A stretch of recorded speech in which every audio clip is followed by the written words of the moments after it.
My mom invited me to a quick dinner with family. When I arrived, she pointed to the back table and said, "You can sit there, we need space for the real group." I just nodded, ordered a drink, and slipped my card to the server. Then I walked to the host and said, "Charge everything on that table to their name." 20 minutes later, my dad shouted, "Why is it over $1,700? I'll admit, I felt awkward even before walking into that restaurant. The kind of awkward where you can already sense something's wrong but can't quite explain it. My gut was telling me this wasn't just a dinner. It was something else. I shook it off like I always did. It was just dinner with family. How bad could it be? My mom texted a few days before. "Quick dinner with family this Saturday. Nothing big."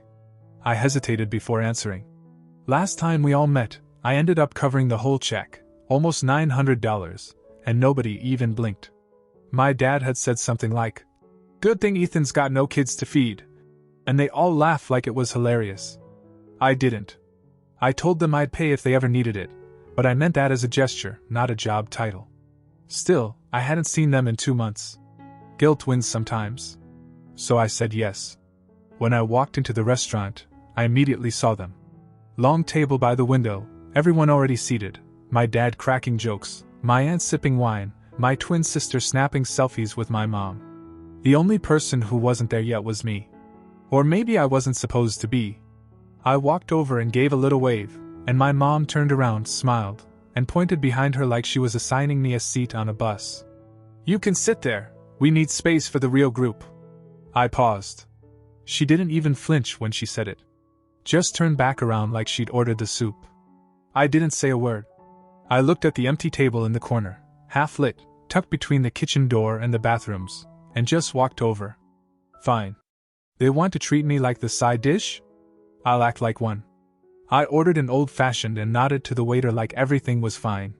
Then I called him over again, slid my card across the table, and said just loud enough, "Everything from that table, put it on them.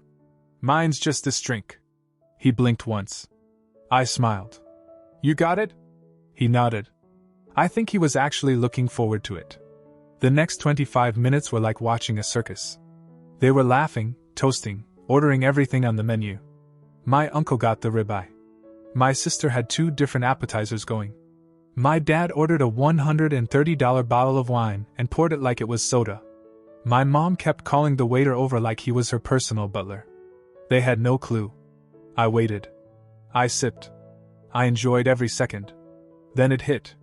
From across the room, I heard my dad's voice rise like a volcano. "Why is it over $1,700? Everyone turned. My aunt leaned in, confused. My sister froze with her phone in mid-snap. I stood up and walked over like it was just time to say goodbye. "I paid for everything. Even left a tip," I said casually. My dad lit up.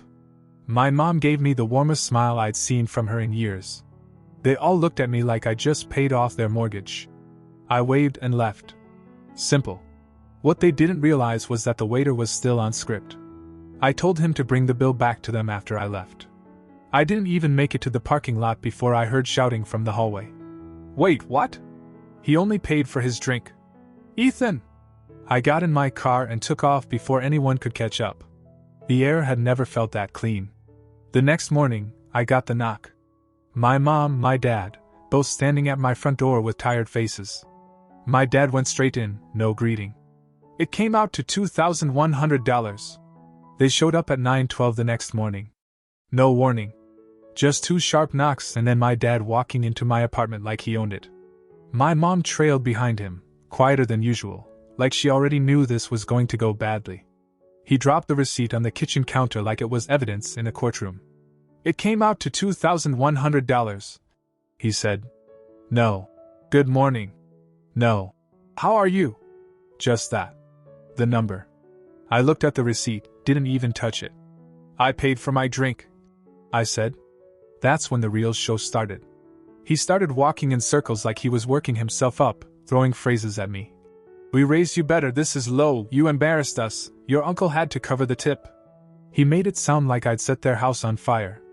My mom only spoke when he paused to catch his breath. "Ethan, we just thought you'd help." "Like you said?" Help. That was the word they always leaned on. Help meant paying for everything. Help meant sitting at a side table like a forgotten cousin. Help meant staying quiet so the rest of them could have a good time. I listened. I let them talk for over an hour. I barely said a word. When they were done, I said, "You're mad because I treated you exactly how you treated me." That stopped him for half a second. But he didn't respond. He just turned around and stormed out, with my mom behind him. I thought it was over. 10 minutes later, I heard a loud crack from outside. I ran to the window and saw my dad jogging back to the car. My mom was already in the passenger seat. My car window, driver's side, was shattered. Glass everywhere. A rock was sitting in the seat. They didn't wait. They drove off like it was nothing. I stood there, staring at the mess. I didn't scream. I didn't chase after them. I went back inside, opened my laptop, and pulled up the footage from the security cameras I had installed last fall after a package was stolen. There it was, clear as day. My dad walking toward the car, checking around, picking up a rock, and throwing it straight through my window. I saved the footage. Then I filed a police report. I told the officer everything. Gave him the video.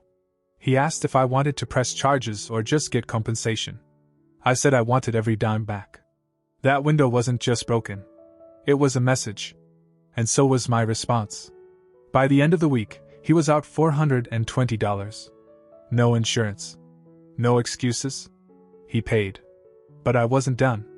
I opened my banking app and stared at the shared account labeled Family Expenses. For 9 months, I'd been depositing $2,000 into that thing monthly. It started after they claimed they were struggling. Repairs, bills, groceries. I'd agreed to help temporarily, thinking we were all working together. But I started noticing weird things. Sudden shopping sprees, my sister casually posting from new cafes, Uber rides from campus to beach parties. Meanwhile, I was told every dollar helped keep the family afloat. I shut it down. Locked the account, reset the passwords, removed all link transfers. Left it at 0. 3 days later, it exploded. 15 missed calls from my mom. 6 from my dad. Even my aunt texted me, saying there must have been some mistake. My sister sent me a single line. "What the hell, Ethan?" I ignored all of it. Then, about a week later, like nothing ever happened, they showed up again. All smiles this time. My dad actually hugged me at the door. My mom brought a box of pastries. They sat on the couch and talked about forgiveness, unity, starting over. My sister wasn't there, but her name came up a few times. "We've all had a rough patch," my mom said. "Let's just move forward. As a family." "We were thinking," my dad added, "maybe we could all go out again. Just have a good evening." I nodded, smiled, and said, "That sounds great." They left feeling like they'd won. They thought it was all water under the bridge. A few polite words, some pastries, and a hug, and suddenly we were a family again. That's what they wanted. I let them believe it. When they suggested we all go out for dinner, just to reconnect, I agreed immediately. Picked the spot myself. Somewhere expensive. Somewhere with chandeliers that hang so low they'd practically whisper in your ear. I even called ahead and made sure we'd get a private table. It had to look real. Saturday night. I got there 10 minutes early, already dressed like I didn't have a care in the world. White shirt, clean watch, smile ready. They showed up together, all of them, dressed nicer than usual. My mom looked pleased. My dad actually laughed when he saw the place. "Let's not do that like last time, huh?" he said, nudging me with his elbow. I smiled. "No way." We sat, ordered wine. They looked relaxed, like something heavy had been lifted. My mom even said she felt like this was a turning point. My aunt kept nodding through the whole meal like she just returned from therapy. My sister barely looked up from her phone except to roll her eyes at the waiter. Everything was moving exactly how I planned it. They didn't hold back. Appetizers like they were sharing with royalty. Steaks, seafood towers, 2 bottles of wine. My dad made 2 toasts, both vague and self-congratulatory. My mom kept glancing at me like she wanted to say she was proud but couldn't quite get the words out. I sat through the whole thing like a professional actor. Toward the end, I checked my phone, stood up calmly, and said, "My girlfriend's calling, I'll be right back." I walked past the restrooms, through the hallway, nodded at the waiter who had the check, and stepped out the side door. Got in my car. drove off. I didn't need to see it to know how it played out. 10 minutes later, the waiter would have brought the check to their table. I knew what was on it, $1,417 before tip. I also knew exactly what my dad would say. First he'd make a joke, then his smile would collapse. My mom would ask the waiter if there was a mistake. My sister would accuse someone of playing a prank. Then the reality would hit. And I'd be long gone. By the time I got home, I had 40 missed calls. 4 voicemails. The first one was calm. The second was louder. The last 2 weren't even words, just breathing and shouting in the background. My sister sent a wall of texts that ranged from threats to begging to insults and back again. Then came the knock. This time they didn't wait a day. An hour later, my dad, mom, and sister were at my door. No smiles. No pastries. No fake warmth. "You humiliated us," my dad said. "Again. You've crossed the line," my mom added, her voice shaking. My sister took over the room. She talked the most. Called me pathetic. Accused me of holding a grudge. Said I didn't understand what family meant. I sat quietly for a while, letting them think they still had the upper hand. Then I looked at my sister and asked her a simple question. "Who do you think's been paying for your tuition?" She froze. Just like that. My dad and mom looked at each other, confused. $30,000 a year, I said. 4 semesters. Covered. Quietly. "You're welcome." Dead silence. My dad tried to talk, but this time I didn't let him. "You want to talk about crossing lines? That ends today. The account's shut. You want her to finish school? You figure it out." My sister looked like she wanted to scream but didn't know which direction to shoot it in. Then I leaned back and just let the moment stretch. "You manipulated us," my mom said, barely loud enough. "No," I replied. "I just learned from the best." They stayed another 20 minutes trying to negotiate, twist it around, make me the villain. At one point, my aunt even called mid-conversation, probably trying to calm things down. I let it ring. Before they left, my dad said, "This isn't over." I nodded. "I know." That night, I didn't feel angry. I felt clear. After that last dinner, the calls didn't stop. I ignored them. 40 missed calls in a night became 70 over a weekend. Then they started texting like nothing happened. My mom sent me a message Monday morning. "Let's move on from all this. We love you." My dad followed with, "We're still a family. We need to act like it." Need to. It didn't take long before the tone changed. By Tuesday, the messages shifted. "You're hurting everyone, you're being selfish." And my personal favorite from my aunt. "Ethan, don't let money define you." As if they hadn't already done that for me. Then my sister called. She didn't apologize. She didn't even ask how I was. She just asked if I'd fixed the tuition thing yet. I said no. She hung up. An hour later, I got a long email from my mom. It was supposed to be heartfelt. I guess it was. But halfway through it, she said something that made my jaw tighten. "We've sacrificed so much for you. You owe it to us not to walk away now." Sacrificed. That word sat in my head for days. I kept thinking back to the months I'd been paying that shared account. $2,000 a month, no questions asked. Groceries, house repairs, utility bills, that's what they claimed. But I had access to the records. Quietly, I'd kept screenshots of the outgoing transactions. It wasn't just groceries.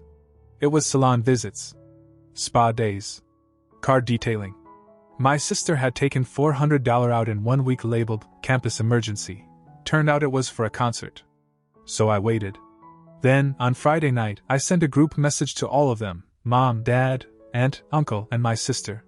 It had 3 photos, a screenshot of the shared account history, a screenshot of my bank's total contributions, and a picture of a handwritten note my dad left me last year. "We're proud of you. You take care of us better than we deserve." No message. Just those 3 images. They didn't respond right away. But I know they saw it. Saturday morning, I finally got a visit, but not from my parents. It was my cousin Ashley. She stood on my porch with 2 coffees and a look like she just escaped a fire. "They've been telling everyone that you're having a breakdown," she said. "That you're paranoid. That you're trying to punish the family. My mom tried to convince me you were just emotionally unstable. But I've seen the account history. I know what they've been doing. I didn't say much. She wasn't the type to sugarcoat. We talked for maybe an hour. Then she said something that stuck with me. They don't even see you as a person anymore. Just a function. You stopped paying, and now they don't know how to act. That was the surprise I hadn't been prepared for, not just that they used me, but that they never even thought it was wrong. They thought they were entitled to it. Later that evening, my mom sent me a message. We want to fix this. Let's all meet. One dinner. No drama. Your father says he's willing to let everything go if you just come. Let everything go. As if he was the one offering mercy. I told her I'd think about it. I won't be going. I started packing the night I got my mom's message. One dinner. No drama. Your father says he's willing to let everything go if you just come. That sentence played in my head like background noise while I filled cardboard boxes with the life I'd built. My apartment wasn't big, but it held a lot. Photos I no longer looked at, clothes I no longer wore, reminders of a family that had turned my loyalty into currency. I didn't tell anyone I was leaving. I didn't owe them a goodbye.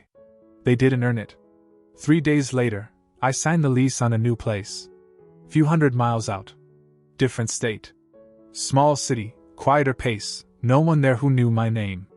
It felt clean. Like flipping a page without rereading the last paragraph. But before I left, I made one final move. I logged into the tuition payment system for my sister's college and officially canceled all pending contributions. Marked myself as no longer responsible for this account. Then I removed my name completely. A day later, I received a screenshot from Ashley, my cousin again. It was a message from my sister in the family group chat. Why is my tuition unpaid?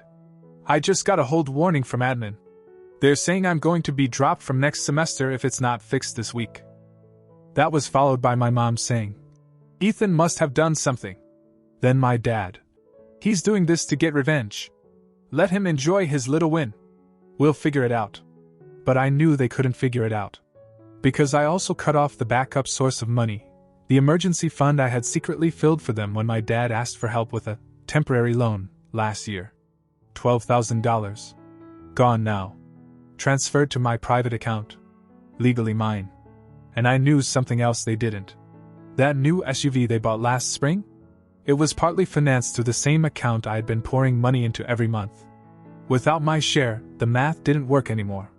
$30,000 a year in tuition. $900 a month in insurance and gas. House repairs. Their new lifestyle. It all balanced on me, until it didn't. When I left town, I took only what I needed. The rest I donated, trashed, or sold. My new apartment is smaller. Cleaner. Mine. I changed my number, but kept my old phone on for one reason, watching the missed calls pile up.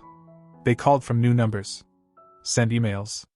Even mailed a handwritten letter, asking me to reconsider for the sake of the family. Then came the twist I didn't expect. A message from my aunt. They're thinking of taking legal action if you don't resume support. Legal action. I laughed out loud in my new kitchen while reading that. There was no contract. No agreement. Just their entitlement, now turning into desperation. And then, silence. That was a week ago. Now I sit here, watching the sunset over a city they'll never find me in, and thinking about how far I let it go before I finally chose peace. They made me into a provider. Now they'll have to live without one. It's been 3 months. 3 months without forced dinners, fake apologies, or guilt masked as love. I wake up now without checking my phone, without wondering what kind of manipulation is waiting in my inbox. The silence is beautiful. So is the freedom. I settled in faster than I expected. New apartment, new job setup, new coffee shop down the street that knows my order by heart. I even started dating someone. Nothing serious yet, but different, honest. She knows about the mess I left behind, and for the first time, I don't feel embarrassed saying it out loud. I thought cutting ties would feel heavier. It doesn't. It feels like pulling out a splinter you didn't realize had been infecting you for years. The last message I got from them was 2 weeks ago. My sister wrote, "You've ruined everything. Hope it was worth it." I didn't answer. My mom sent a picture of the house. A subtle attempt to trigger nostalgia. The caption said, "Still your home if you want it." It's not. Not anymore. Word got around to the rest of the extended family. A few relatives reached out to say they were proud of me.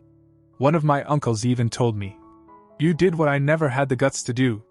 I didn't expect that, but it made something clear. This wasn't just about my family. It was about a system of taking, guised as tradition. As for my parents, they've gone quiet again. Probably hoping time will reset things. That I'll eventually get nostalgic. That I'll forget the rock through my car window. The manipulation. The way they laughed while sitting at the real group table. I won't. But here's the truth, I don't hate them. I just don't trust them. And that's the difference. I've started building a life that doesn't rely on their approval, their presence, or their money-grabbing traditions. I've stopped checking their socials, stopped wondering if they're okay, and stopped pretending they'll ever truly apologize. But I do still keep notes. Because something tells me this story isn't over. They'll do something again, maybe not soon, maybe not even directly, but I know them too well to believe they've really stopped scheming. So if that day comes, I'll be here. And I'll write again. Because if there's one thing they should have learned by now, it's that I never start fights. I just end them. The update. I didn't think there'd be another update. 2 months had passed since I walked away, and I had settled into the idea that this was just my life now. Quiet apartment, peaceful mornings, no guilt buried in text messages. I stopped waiting for the other shoe to drop. I thought the story had ended.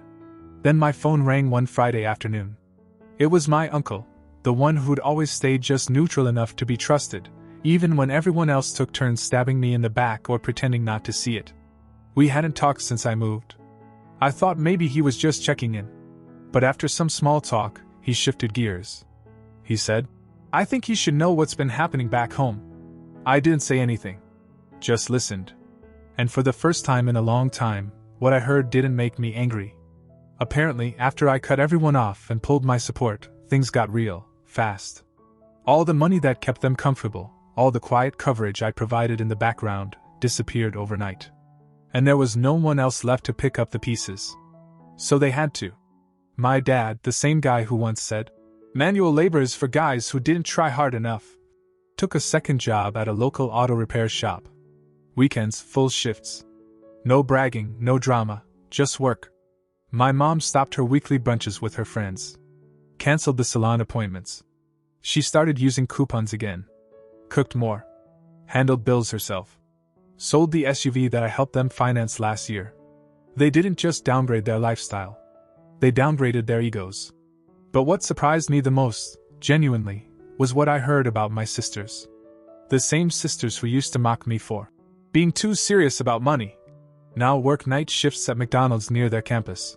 They split rent with roommates, pack their lunches, and haven't asked my parents for a single dollar in over a month. They said they don't want to make it harder for mom and dad. My uncle told me. They feel guilty about how everything played out. They're actually working for the first time. And it's humbling them. That part stopped me cold. But he wasn't done. He said that my parents, on their own, without being prompted, told him something he felt I needed to hear. They said, "We know we ruined something with Ethan. We know it's not fixable right away. But if he ever decides to come home, we're not going to pretend anymore. We'll ask for his forgiveness. And this time, we'll mean it." I didn't respond for a while. I just sat there, staring at the wall. It wasn't the apology. It wasn't even the effort. It was the idea that maybe, finally, they'd stop talking and started learning. That night I went out, walked along the edge of the water, hands in my jacket, thinking about everything that had happened, from the restaurant to the rock through my window to cutting them off completely. I played it all back. Not in anger. Not in regret. Just to understand how far things had gone. And how far they'd come since. I don't trust words anymore. I trust patterns. And for once, the pattern seems different. I'm not going back to move back in. I'm not rushing into warm hugs and holiday dinners like none of this ever happened. But I think I'll visit. Not to forgive them yet. But to see who they've become without me. If they really meant what they said, if they really planned to ask for forgiveness, then I'll be ready to hear it. And if not, I'll be ready to leave again. I'll write again after that visit.